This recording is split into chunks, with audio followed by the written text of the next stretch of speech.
Morant with a running start. Elevates. Oh, he dunks. Oh, my goodness. Tie game in overtime.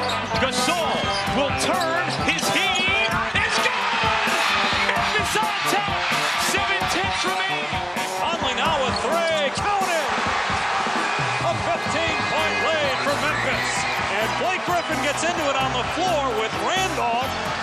Hard to tell if there are any punches being thrown under there, but Griffin took acceptance. Adams going long. Morant.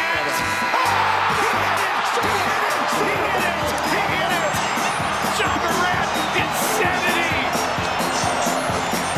You gotta be kidding me. Welcome to Grits and Grinds, a Memphis Grizzlies podcast. Grizzlies win edition, as the Memphis Grizzlies beat the San Antonio Spurs for the 7th straight time. That raises the Grizzlies' all-time win percentage against the Spurs to 30.8%. We still have a lot of years to make up for. The Spurs beat the Grizzlies 21 straight times from 1997 to 2001. So, again, we owe the Spurs a lot of back pay for all the pain they inflicted upon us. But recently, Spurs-Grizzlies games have been wild. It was Ja Morant's 52-point game. Last year, it was the full-court alley-oop at the end of the first half from Steven Adams to Ja Morant. Ja Morant's highest career scoring average is against the Spurs. Of all NBA teams, he scores the most points against the Spurs for whatever reason. Last year, he averaged 41 points a game against the Spurs. He only managed 32, but the way Ja does it, it was a spectacular 32. And also, he had a little bit of help in this one, as Desmond Bane also scored 32. Morant and Bane continue to perform at a superstar level. Morant and Bane are the first Grizzlies teammates ever to both have at least 30 points, 5 rebounds, and 5 assists in the same game. All-star performances from Ja Morant and Desmond Bane, and it was barely enough as they hang on in overtime. It was so entertaining, as this Grizzlies team normally is. I feel like because we got these gaudy individual statistics, it makes me a little bit less stressed when I think about how close this game was, how it was one relatively easy Keldon Johnson floater away from being a loss. That shot at the end of regulation, I feel like he makes that 60% of the time. But it bounced off the rim, the Grizzlies get the win, and we feel good, and we get to celebrate all of these incredible scoring performances. Also, Steven Adams was monstrous in a good way. Completely dominant in the interior, returning from that ankle injury that kept him out of the Celtics game.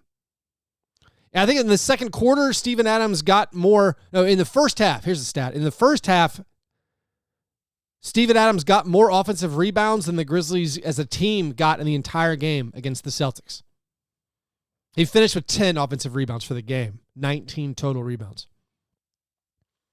But the headline story is the Ja and Desmond show. These teammates combining for 64 points together. Now in franchise history, Ja Morant has 26 games with at least 30 points, 5 rebounds, and 5 assists. That is by far the most in franchise history. But Bane, this was the second one he's posted, which means he joins Ja to be one of the 8 players in Grizzlies franchise history with multiple 35-5 games. The other ones besides Ja and Bane, Sharif Abdul-Rahim did it 9 times back in the Vancouver days. Pau Gasol has 8. Mike Conley has 7. Marc Gasol has 4. Mike Miller has 3.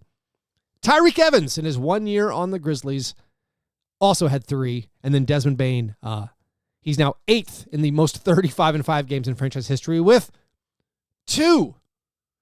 Bane also extended his career-long streak, the longest active streak in the NBA, and the 9th longest streak ever of making multiple threes in a game.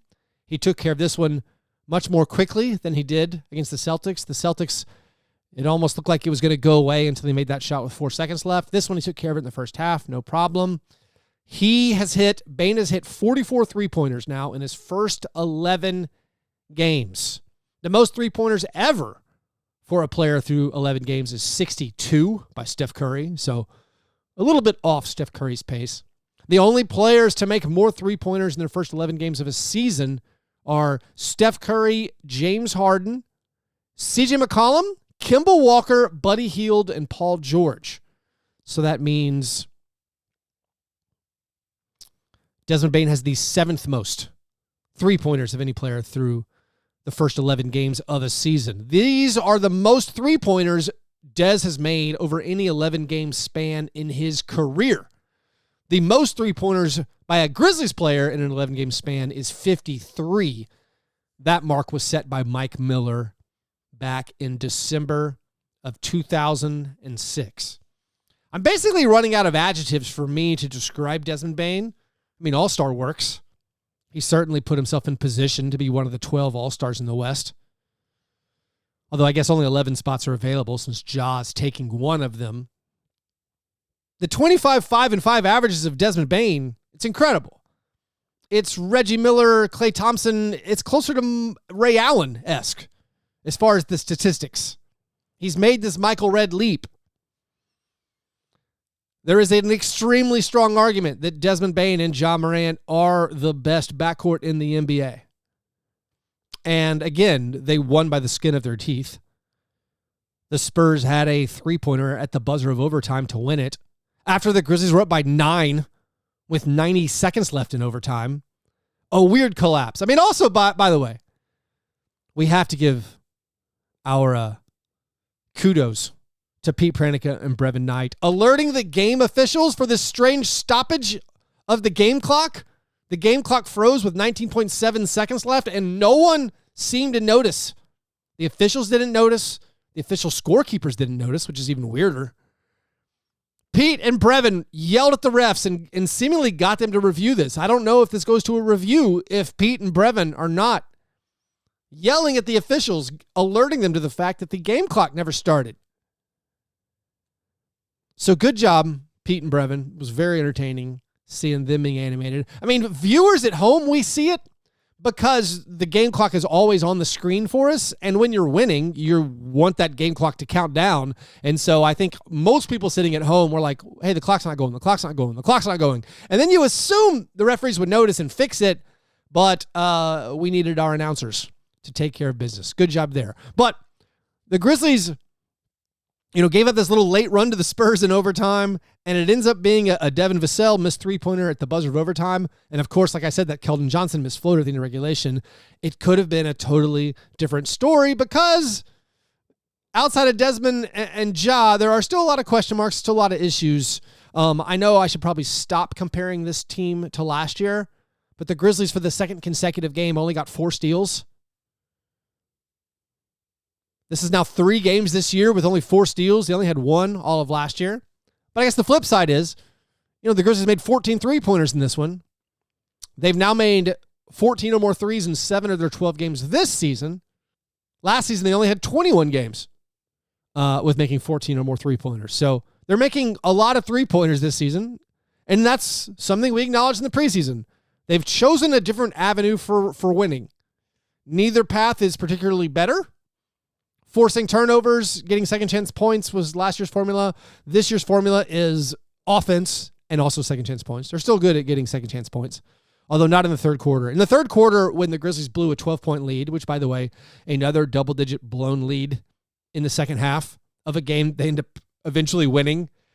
In the third quarter of this one, the Spurs crushed the Grizzlies on the offensive glass and on the second chance scoring. They got 6 offensive rebounds the Spurs did in the third quarter, 11 second chance points alone in the third quarter. And the Grizzlies turned the ball over a lot in this one. But Ja Morant and Desmond Bane, they're scoring a lot. To match my preseason prediction, they're scoring a lot because they have to, it seems like. Now, one of the good things about them scoring a lot, and we can talk about Dillon Brooks' performance and the way it contributes to that. Dillon Brooks, once again, a little bit erratic from the field. I mean, that is who he is. He is erratic. But Dillon Brooks seemingly understands the task. It looks like he has gotten the message. He is deferring. I don't know how you could watch these games and not think he is deferring. He's not forcing things. He is not shooting the ball early in the clock. He's not forcing one-on-one moves. He is letting Ja and Dez get up their shots, which is awesome. Because Ja and Dez, once again, had incredibly efficient games. Bane was 12 for 23 from the field, 5 for 10 from downtown. Ja Morant was 14 for 25 from the field, 2 out of 5 from downtown. Yes, Dillon Brooks, he airballed that shot at the end of regulation. Ja Morant penetrated, threw it out to Dillon. Dillon, bobbled the pass, only had a few seconds left to get up a contested jumper, and he airballed it. That was Dillon's only shot of the entire quarter. He understands the assignment. He's playing defense. He's playing good one-on-one defense. He's distributing the ball. He's looking for his teammates. And when he gets a chance, he will shoot. I mean, he made a big 3 in overtime. He made 3 out of his 5 3-pointers. He's still shooting 42.6% from 3 this season. His shot attempts, they are down. If you want to throw out the games he played where one of Ja and Desmond weren't there, he's averaging 12.6 field goal attempts per game. He's played 7 games this year. The Grizzlies have had 7 games where Ja, Desmond, and Dillon were available. The Grizzlies are 6-1 in those games now. In those games, Dillon Brooks is averaging 12.5 field goal attempts per game. On Wednesday night, he played 36 minutes in an overtime game, attempted 13 shots. Dillon understands the assignment, it seems like. That's good news for the Grizzlies. Get out of the way. Let Ja and Desmond cook. And so far, it's working. Steven Adams, his impact on the game, it's hard to understate it.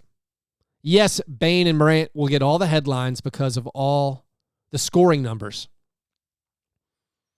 But this team needs Steven Adams so much. We felt it against the Celtics, needing that interior presence. He comes in this one, has 7 points, 19 rebounds, 2 assists, 1 steal, 1 block. 6 turnovers. Again, the turnovers are way up for Steven Adams. So many of them were illegal screens. A couple of the illegal screen calls, they were not correct. They were just clean, nice screens. But it apparently seems to be something the officials are trying to clean up this year. Steven Adams, one way you can measure his impact is with screen assists. And now screen assists, kind of a made-up stat. It's the points you generate when you set a screen and the player you screen for scores. I wouldn't go running through the streets yelling about screen assists because some hardcore NBA fans will look down their nose at you. I certainly have scoffed at screen assists a lot, especially when Jazz fans used to, use that to trumpet how good Rudy Gobert is. It's like the main stat they would go to. But one way you can measure the impact of Steven Adams outside of scoring is with the screen assist, and right now he is leading the NBA in screen assists and also leading the NBA in points scored off of screen assists. He's a big body. He is freeing up guys. Yes, he gets called for some illegal screens every now and then, but the screens he's setting on offense and then the offensive rebounds he's getting to clean up the misses and then him helping control the defensive glass, which is still a weakness for the Grizzlies, has led Adams to have a pronounced impact on this team. And he's playing really, really well. It's strange how poor he looked on the Pelicans 2 years ago and how there was a concern. It was a reasonable concern after the year he had in New Orleans that he didn't have a lot left in the tank. And what were we getting when we traded Jonas Valanciunas for him? The rebirth has happened. If it's Ja Morant, if it's team culture, if it's a change of scenery, if it's a different offensive system, whatever it is, Steven Adams has flourished on the Memphis Grizzlies. Santi Aldama, I thought, had a pretty nice game. 7 points, 7 rebounds, 1 assist, 1 steal, 1 block. They did not choose to go with him down the stretch. John Conchar is who they went with closing the game. I assume it's because of Conchar's maybe one-on-one defense and having a little bit more experience. Conchar finished with 4 points, 5 rebounds, 2 assists, and was just a part of these closing lineups. Off the bench, the guy who's really popping to me recently and has put together, I think, just a really nice season so far, especially based on some of the concerns we might have had of him coming out of Summer League and being very, very passive and his shots not going in. And it combined that with preseason where the shots were going in. It's Jake LaRavia. I mean, Jake LaRavia, he only played 17 minutes in this one, but continues to look very comfortable on the court. He missed his only three-pointer in this one, but was 3 for 3 on 2-pointers. Jake LaRavia keeps looking very, very nice to me. Tyus Jones played 19 minutes, played up against his younger brother, Trey Jones. He made some 3-pointers in this one. It was great to see. A season-high 3 made 3-pointers for Tyus Jones. Finished with 11 points, 3 assists. He did have a turnover. He was correctly called for traveling. You don't see that every day. Roddy played 9 minutes. He actually got it in the fourth quarter for the first time in a while, and he was part of a Grizzlies 9-0 run in the fourth where they took the lead back from the Spurs. So some positive minutes for Roddy in the second half. The first half minutes, still a little bit rocky. Well, that's an entire team thing or a second unit thing. They continue to not be that great. Brandon Clark only played 15 minutes, 6 points, 4 boards, 2 assists. He also got involved with some of those illegal screens and was thus credited with the turnovers. Ja Morant, he drew a big charge in this game. That's his second drawn charge of the season, which surpasses the total number of charges he took all of last season, which was 1. The Grizzlies were last in the NBA last year in charges drawn. They're top 10 so far this year. One of my Fast Break Breakfast Patreon supporters wanted to know how that made me feel as someone who does not love the charge. It makes me feel dirty. I don't like it. I like the result of the play of forcing the turnover. I like it more when we get steals and blocks as opposed to fall over and ask the officials to help us out. Also in this game, Ja Morant recorded his 35th career game with 20 paint points. That's from ESPN Stats and Information. The only other guards in the last 25 seasons to have 35 career games with 20 paint points are Dwayne Wade, Russell Westbrook, and Kobe Bryant. So Ja Morant joining elite company by having 35 career games with 20 points in the paint. It's a good win because it's a road win. It's a good win because guess what? The Spurs aren't terrible. The Spurs have actually now lost 5 straight games after starting the season 5-2.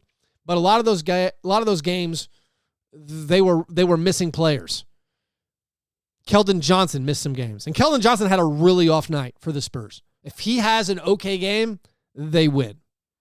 If he just makes that one 8-footer at the end of the game, they win. But the Spurs, when healthy, when they have Devin Vassell, when they have Josh Richardson and Doug McDermott, when Pirtle's playing, they're pretty good. They are not a pushover team. All road wins are good wins, and this is a road win over a pretty solid team. So that part of it's okay. We're all right, it's a close game. I don't like the manner in which you come out and you get whatever you want and you hit 9 threes in the first half, you score 66 points, and it looks like we're on our way to a comfortable win. And then in the third quarter, you get beat down. And the Grizzlies have been struggling in second quarters and sometimes now in third quarters. And I wish they weren't blowing these leads, but I'm going to continue to say big picture until Jaren Jackson Jr. plays basketball again. Big picture, 8-4 is awesome. Winning at the Spurs it's a good victory. It's a hungry team, and it's a disciplined and tough offensive team. And those can be tough for the Grizzlies as they themselves try to work out their defensive issues. But the defensive issues are improving. They certainly are improving. You've now put together a 5-game stretch where everything's better than it was in the previous 5-game stretch. Some of that has been Dillon Brooks is available. For the season, When Dillon Brooks is on the court right now, the Grizzlies have a 104 defensive rating, which is really, really good. For this season, when Dillon Brooks is not on the court, they have a 121 defensive rating. There's a lot to consider with your on-off stats, as always. A lot of noise, a lot of context you need to comprehend those. But also, if you watch the games, that matches the eye test. Dillon plays some tough defense, and when he's out there, this team is defending at a very, very high level. I mean, after 12 games, we can kind of look at the on-off stats and kind of look at lineup data. And you know, I love doing it just out of curiosity. But like the on-off data, once again, best net rating swing for the Grizzlies. Working on the third straight year of doing it, it's Dillon Brooks. Beyond that, it's essentially the starters. It is Desmond Bane, obviously. It is Steven Adams. It is Ja Morant. It's Santi Aldama. All those guys are extremely positive. And then slightly positive is Conchar.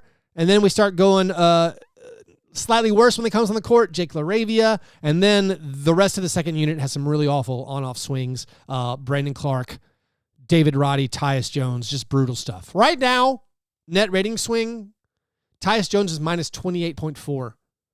When he comes on the court, and it's not Tyus' fault necessarily, Tyus consistently plays with the less good players. It's not a huge mystery.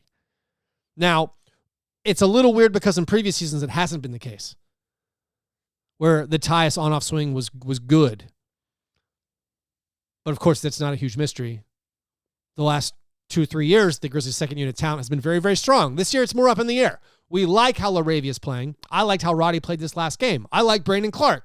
So far, the formula hasn't been working where the second unit minutes haven't been super strong. And a lot of it's the defense. When Tyus Jones and when Tyus Jones and David Roddy are on the court together, the Grizzlies are getting cooked defensively. When Tyus Jones and Ja Morant share the court together, still, they got it over a 130, close to a 140 defensive rating when Tyus and Ja play together. It's not working super well. Let's take a break, and then after the break, I'll tell you about the brand new Grizzlies jerseys that they're debuting on Friday night, and also look at some more the best and worst of two-man net ratings 12 games into the year. We'll do that after this word from our sponsor. All Grizz all the time. Stay connected and follow at MemGrizz and at Grind City Media across all social channels, including Twitter, Facebook, and Instagram for breaking news, one-of-a-kind content, and all the perspectives you won't find anywhere else.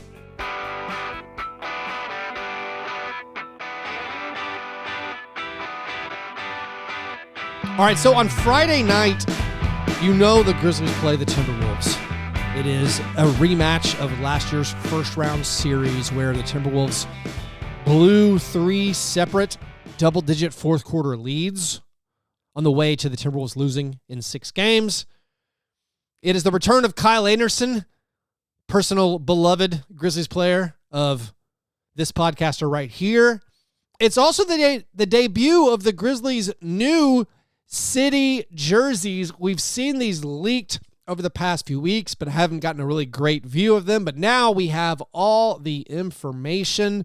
They are based on the legacy and future of Memphis hip-hop. That's from the press release. It's supposed to be an inspiration drawn from local hip-hop album art. The wording incorporates, quote, a diamond texture outlined by a chrome-inspired detailing. While using the iconic Beale Street blue, they keep the asymmetry where on one side you have kind of that throwback tribal pattern, although it's a new one. They're using a G letter in this and an M to make this kind of jersey word mark. And then on the other side of the jersey, there's the big primary bear face logo, but it's in gold. It's chrome inspired again. So it's just a little bit different. The word mark is very much a departure from anything the Grizzlies have ever done. It says that they consulted with numerous hip-hop artists on the actual design. It's a black jersey, which, again, traditionally their black jerseys have all been good. When will the Grizzlies have a nice-looking white jersey? Hopefully one of these days. Seems like you could do a white version of a lot of the ones they've released recently that would be really appreciated. So the Grizzlies are going to wear these several times throughout the year. They're on sale now, which is a departure from previous seasons. They're actually available in the NBA store as of 10:30 a.m. on Thursday morning. There have been plenty of other seasons where they come up with the new jerseys and you can't actually buy them. They're there, even in medium, large, and extra large. It's not all like double X is the only one left. So they're available. If you want them, you can go buy them. There was an error on the NBA's webpage about a City Edition court. I put that on Twitter, and it turns out it's false. The NBA made a mistake. There is no City Edition Grizzlies court. There, from my information, never was. That is not a design that the team submitted. So somehow it ended up on the Locker Vision page for the NBA. So it's going to be the regular court, but brand new Grizzlies jerseys. You can go to grizzlies.com to get all of that information there. Finally, let's just do a little reset for the Grizzlies team with their two-man net ratings. This is the net rating when these two player combinations are on the court. Now, as just a reminder or for an informational context that you need to use, two-man ratings are not predictive. They merely tell you what has already happened this year. If you've watched a game, since we've only played 12 games, if you remember, like a big run or a big run for the other team, and you know who's on the court then, that's going to have a pretty large influence on what these numbers look like. Also, they're interconnected. The starters basically all have good net ratings. So like Ja and Bane is good. And guess what? Bane and Adams is good. And guess what? Brooks and Adams is good. Usually all these guys are playing together. So that's why, there's similarities. It isn't like, wow, they're really bad when this guy's on the court. It's all interconnected. If Roddy isn't playing as many minutes with Dylan Brooks and Steven Adams and John Morant, well, his net rating is going to suffer because of that. So hopefully that's given you enough to not get carried away by any of these numbers. So just for fun, here are the best and worst two-man lineup combinations by net rating so far this year. This is using the NBA.com lineup data, which includes all minutes, all shots. It does not throw out garbage time. So with a minimum of 80 minutes played together, the best two-man combination by net rating is Dylan Brooks and John Conchar. They're a plus 23 elite defense when these guys are on the court. Number 2, Desmond Bane and Dylan Brooks. No surprise. Number 3, John Morant and Desmond Bane. No surprise. Plus 19. Then we got Bane and Adams. Then we have Brooks and Adams. Then we have John Morant and Dylan Brooks. All right. So far, it's essentially all starters plus those Brooks and Conchar minutes. Number 7 is John Morant and Santi Aldama. Again, we're talking about starters. Number 8, Santi Aldama and Steven Adams. Number 9, Bane and Aldama. The 10th best two-man combination by net rating so far this year is Desmond Bane and Jake LaRavia. So LaRavia and Conchar are the only bench players to be able to crack the top 10 in net rating for a two-man lineup combination so far this year. And now the worst, the unfortunate worst, it's combinations we've talked about so far. At minus 24.1 net rating, Tyus Jones and John Morant. The double point guard minutes not going very well. Number 2 is Tyus Jones and David Roddy, like we talked about a lot, minus 20.8 net rating. Number 3, Tyus and John Conchar. Number 4, Tyus and Brandon Clark. Number 5 is David Roddy and Steven Adams. Number 6 is Tyus Jones and Desmond Bane. We're now at minus 8.5 net rating. Number 7, Tyus Jones and Santi Aldama. Number 8, John Morant and David Roddy, minus 5. 9 is Conchar and Roddy, minus 5. 10 is Roddy and Brandon Clark. Now, there have been other years where I've been very, very passionate about which combinations should be playing and which combinations should not be playing. I don't feel like I have a very wild opinion on this. Like, do I want to see less David Roddy? I actually don't care. I'm fine with the minutes he's played. I'm fine with the progress he's making. And I thought he played well last game. I do not cringe when like David Roddy and Tyus Jones are on the court. I don't even cringe with some of these second unit lineups we've been rolling out. In my mind, most of them are basically all right. I do not like it when Brandon Clark is the only big. That is something I will say I do not like. When Brandon Clark plays center this year, the Grizzlies have a -10 net rating. I don't feel like that is a fluke. I feel like it's very, very tough on the Grizzlies to generate enough offense to overcome the lack of defense and defensive rebounding. But like these second unit lineups where they have one starter in, like say a Desmond Bane with Clark and Jones and Aldama and Roddy, I'm fine with it. So far the numbers are bad, but I feel like those might come around. And of course, we might not have to go that much longer with this because like everyone is saying, we think Jaren Jackson Jr. is coming back pretty soon. So I will say, yes, I don't like Tyus and Ja minutes that much when we have Dylan and Desmond available. I know because the way they're staggering the minutes of having Desmond play so many minutes without Ja, that's why we end up maybe needing another body and we need to play these Tyus and Ja minutes together. I don't prefer them personally. Everything else outside of Clark is the only big or Aldama as the only big. And for that definition of big, I'm not including Jake LaRavia. I'm not including David Roddy. I'm definitely not including John Conchar. Those are wings. I like having two bigs. Call me old-fashioned. But so far this year, there's no lineup data that screams like this is a huge mistake. We have to stop doing this. I do think I'm not going to be surprised if a lot of these numbers swing wildly over the next 24 games. Although, I do think the Dylan Brooks on-off net rating swing will continue to be positive, as will Ja and Desmond and Steven Adams minutes, because those guys are playing tremendously well. Anyways, hope you have fun on Friday night, either going to the game if you're in Memphis or coming to my watch party if you're in Nashville. The Grizzlies then play on Sunday afternoon against the Wizards, a huge game at the Pelicans on Tuesday, and then a couple days off. And then by next Friday when they host the Thunder, will Jaren Jackson Jr. be back? I certainly hope so. Anyways, hope you're having a great day. Appreciate you listening to these episodes. Talk to you soon. Go Grizz.